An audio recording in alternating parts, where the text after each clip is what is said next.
Hello, my name is Rebecca Newell, and I am your Dean of Students and Title IX Coordinator here at Middlesex Community College.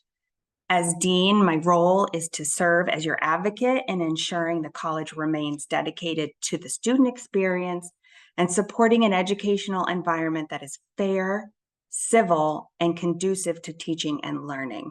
This means I'm here to ensure your rights are protected and also that you are aware of your responsibilities as a college student on our campuses and online.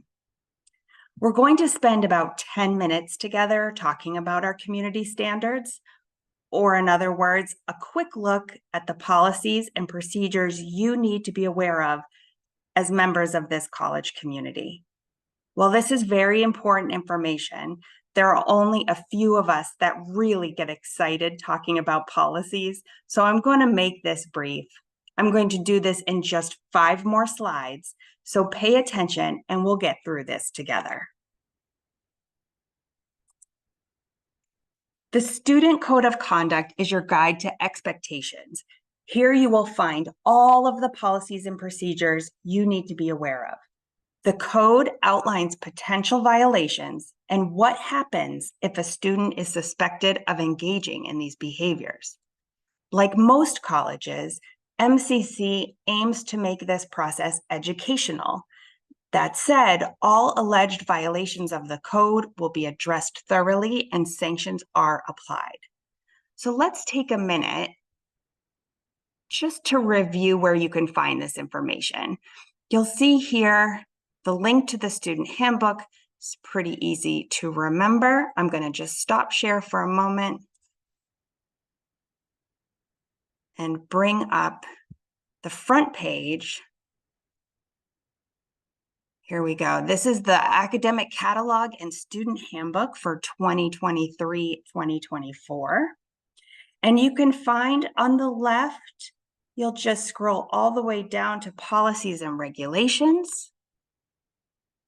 This will take you to the full list of student-facing policies, everything from animals on campus to gambling to the student suicide prevention protocols. It's all here. I'm going to take you to Code of Conduct. Within the code, you will find a list of 32 potential violations. Now, most are common sense and shouldn't come as a surprise to you. But the final one, and forgive me as I scroll, don't want anyone to get dizzy, but the final one is really an other category. So please know that that refers to all the other policies I just showed you in the handbook, as well as any other policies posted at the college by any department. So you'll see here, this is where they start, Code of Conduct charges, and it starts right here with number 1. And if you continue to scroll, you'll see number 32. Now, this is a fairly brief document. You can read it in one sitting or just browse as needed. But as an MCC student, you agree to the terms of the code and the policies listed here. So I want to reiterate that I take a very educational stance when addressing issues of conduct, and the student voice is always included in the process. That said, while every individual student is a priority, all students are considered when determining consequences for behavior. Threats or harm to others are not permitted. This is seriously enforced. Please know, in my 20+ years at Middlesex, I have found MCC to be very safe and a respectful place to work and study. You can find our annual security report online or just send me an email to learn more. Let's go back to the slideshow.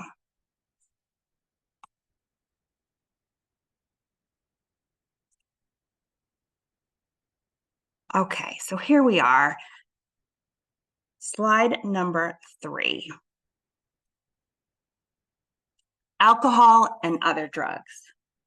In accordance with legal mandates, possession, use, consumption, or sale of alcohol and drugs are not permitted by students on campus, including in the parking lots or at college-sponsored events.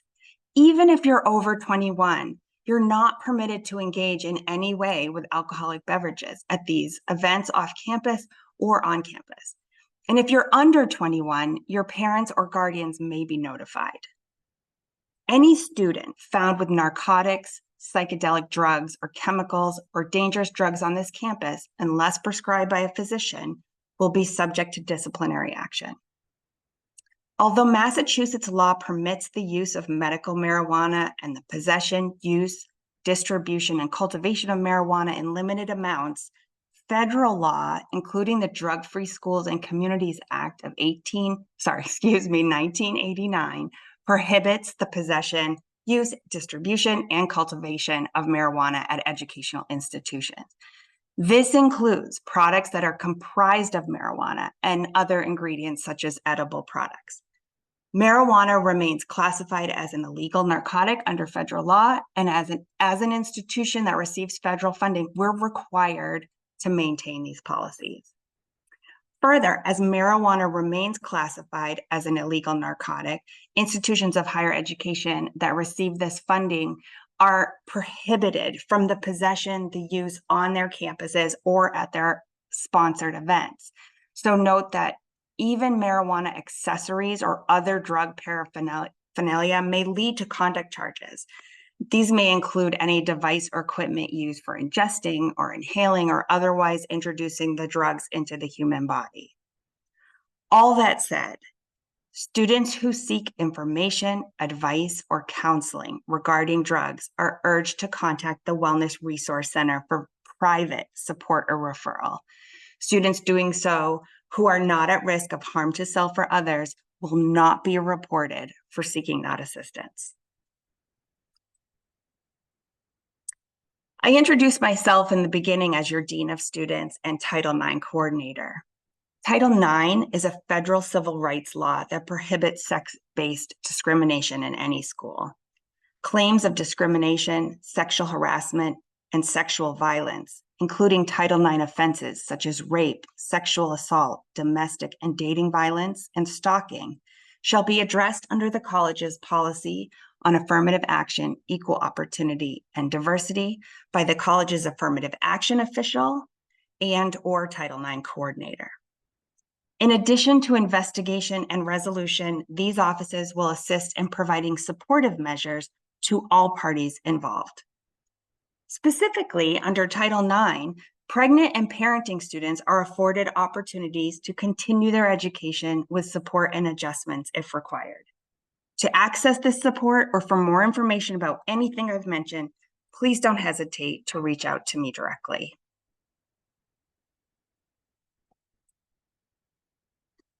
Hopefully, you still remember from 2 slides ago that we have a student code of conduct. And within that code, you'll find a section that specifically addresses academic integrity violations. I'm highlighting this particular policy because I want you to be well aware of the possible consequences for cheating. I also want to explain how instances of suspected cheating are handled very differently than other violations in the code. First, I believe you are all good people with integrity and that you don't want to cheat. At the same time, I also was a student once. I happen to have 4 children of my own, and I've been doing this work for a very long time. In other words, I was not born yesterday.